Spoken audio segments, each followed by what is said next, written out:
बिस्मिल्लाहिर्रहमानिर्रहीम, अस्सलाम वालेकुम व्यूअर्स। आई होप आप सब खैरियत से होंगे। हाँ जी व्यूअर्स, आज हम आपसे पापड़ की टेस्टी सी रेसिपी शेयर कर रहे हैं जो बाज़ार से कई गुना हेल्दी और टेस्टी बनेंगे।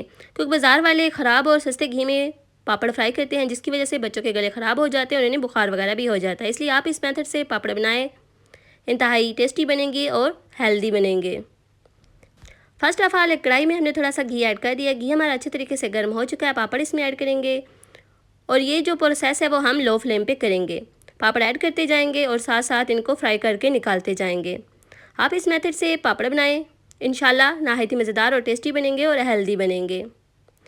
तो चलते हैं फाइनल लुक की तरफ। माशाल्लाह अल्हम्दुलिल्लाह, देखें जी अल्लाह की शान, नहायत मज़ेदार, नहायत ही टेस्टी हेल्दी पापड़ की रेसिपी बनकर रेडी हो चुकी है। और ये देखें इसकी फाइनल लुक। उम्मीद आपको ये रेसिपी ज़रूर पसंद आई होगी। अगर आपको ये रेसिपी पसंद आई हो तो यूट्यूब पे हमें सब्सक्राइब करें और टिकटॉक पे फॉलो करें। नहायत ही क्विक एंड ईजी रेसिपी है। बाज़ार से कई गुना बेहतर हेल्दी और टेस्टी पापड़ बन के रेडी हो चुके हैं। इसी के साथ मिलते हैं नेक्स्ट वीडियो में। दुआओं में याद रखिएगा। तब तक के लिए अल्लाह हाफिज़।